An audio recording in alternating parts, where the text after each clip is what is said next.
שלום לכם. היום הייתי רוצה לדבר על אדם שרבים מכם ודאי מכירים, הרב יצחק כדורי. הרב כדורי היה כידוע אחד הרבנים הבכירים בתולדות מדינת ישראל. פוליטיקאים, אנשי תרבות ואפילו ספורטאים נהרו לביתו כדי לזכות בברכתו. הוא נפטר בשנת 2006. בשנה לאחר מותו נמצא פתק שהשאיר הרבי לתלמידיו. בפתק כתב הרבי ששמו של המשיח הוא יהושע. וכך אומר הרב, בעניין הראשי תיבות של משיח, ירים העם ויוכיח שדברו ותורתו עומדים, שראשי התיבות הם יהושע. עוד אמר הרב על המשיח שלחילוניים יהיה יותר קל לקבל אותו מאשר לדתיים, ושיש כאלה שכבר מכירים את המשיח. הרב גם אמר שכאשר המשיח יתגלה, אנשים יתמהו ויגידו, מה? זה הוא? מי הוא אותו יהושע שהרב כדורי מדבר עליו? האם יכול להיות שמדובר בישוע נוצרי? הרי ישו הוא בעצם ישוע, וישוע זהו קיצור של השם יהושע. ואכן לא מעט יהודים מהמגזר החילוני דווקא, כדברי הרב כדורי, כבר מאמינים שישוע הוא אכן משיח ישראל היושב על כיסא דוד. אבל רגע, מעניין שכשקוראים בתנ"ך רואים שבהרבה מקרים האמת לא נגלית לרוב. אברהם היה אחד היחידים בזמנו, אם לא היחיד, שעבד את אדוני באמת ובתמים. גם נוח היה צדיק יחיד בדורו. בזמן אליהו הנביא היו רק 7,000 אנשים שלא קראו לבעל ולא נשקו לו. ובימי ירמיהו מעט מאוד אנשים עבדו את אלוהים ברוח ובאמת. רוב העם בחר להתעטף באצטלאות דתיות. לאורך כל ההיסטוריה שלנו, כפי שמתואר בתנ"ך, תמיד הייתה זאת רק שארית פלטה, אשר בחרה להאמין וללכת באמת בעקבות אלוהים. האם יכול להיות שגם כיום רוב העם, אפילו אלו שמתיימרים לעבוד את אדוני, לא עובדים אותו כפי שהוא דורש? אני לא נאיבי, אני יודע בעצמי כמה קשה זה ליהודי בן ימינו לבחון את ישוע מנצרת. אחרי כל החול, החצץ והמלח ששפכו לנו בעיניים ועמוק אל תוך הלב, אחרי כל מה שהממסד הכנסייתי, נוצרי, עשה מישוע, אחרי כל מה שהנוצרים עשו לעם היהודי, גם לי היה זה קשה מאוד לבחון את ישוע. אבל אני רוצה לעודד אתכם, אפילו להציב בפניכם אתגר. קראו את הברית החדשה. אותו ישוע מנצרת, שרבים מהעם חושבים שהוא שייך לגויים, אמר, לא נשלחתי אלא לצאן העובדות של בית ישראל. הוא בא קודם כל אלינו, לעם שלנו, לעם שלו. העובדה שכאומה לא נכנענו לאמת האלוהית הקשורה לישוע, שא האלוהים נושא חטאת עולם, אינה מתנגשת ואינה מבטלת את האמת הצרופה שהוא, ישוע, הגשים את נבואות נביאי ישראל.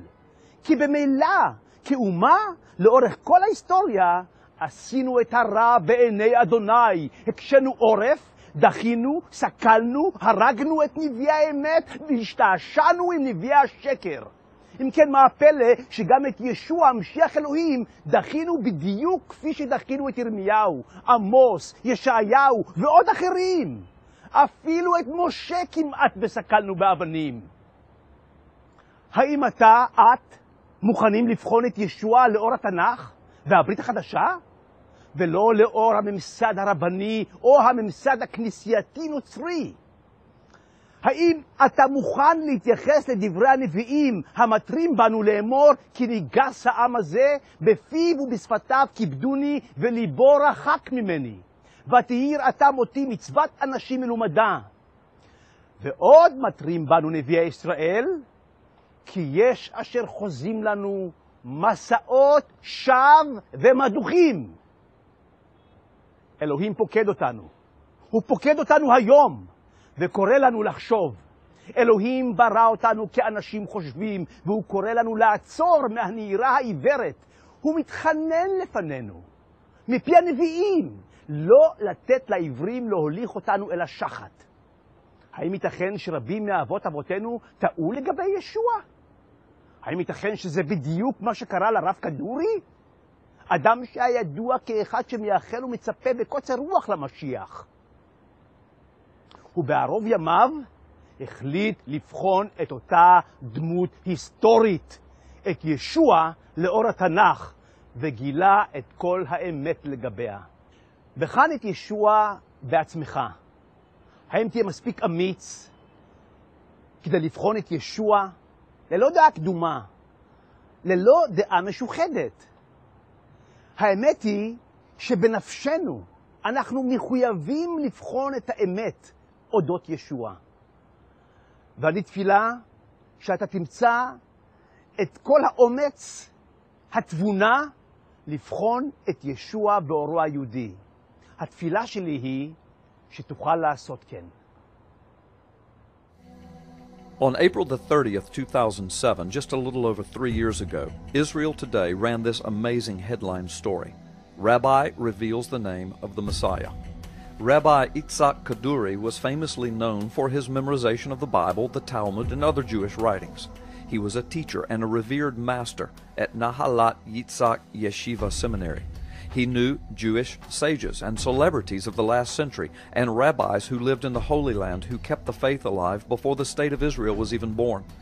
Kaduri was not only highly esteemed because of his age of 108, but he was charismatic and wise. Chief rabbis looked up to him as a righteous man. Thousands visited him to ask for counsel or healing. His followers speak of many miracles, and his students say that he was a prophet of many disasters. A few months before Kaduri died at the age of 108, he surprised his followers when he told them that he had personally met the Messiah. The Messiah had appeared to him. He wrote the name of the Messiah in a note, he said. His official website had mentioned the Messiah note. David Kaduri, the rabbi's 80-year-old son, confirmed that in his last year his father had talked and dreamed almost exclusively about the Messiah and his coming.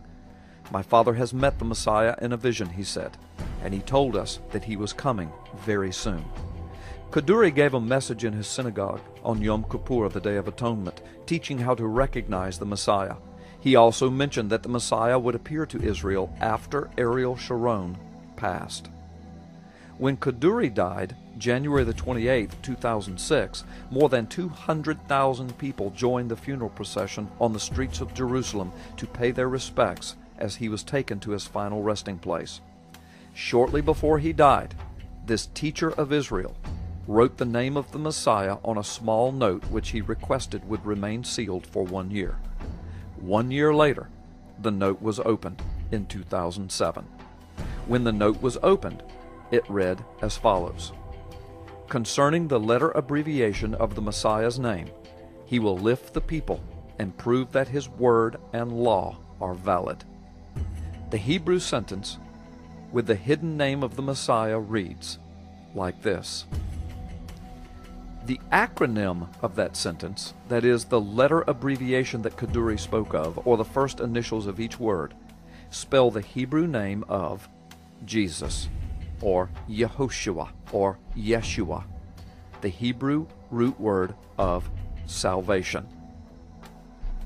When the name of Yehoshua appeared in Kaduri's message, ultra-Orthodox Jews from his seminary in Jerusalem argued that their master must not have left the exact solution for decoding the Messiah's name. The revelation received scant coverage in the Israeli media. Only the Hebrew websites News First Class and Kaduri.net mentioned the Messiah's note, both of them insisting that it was authentic.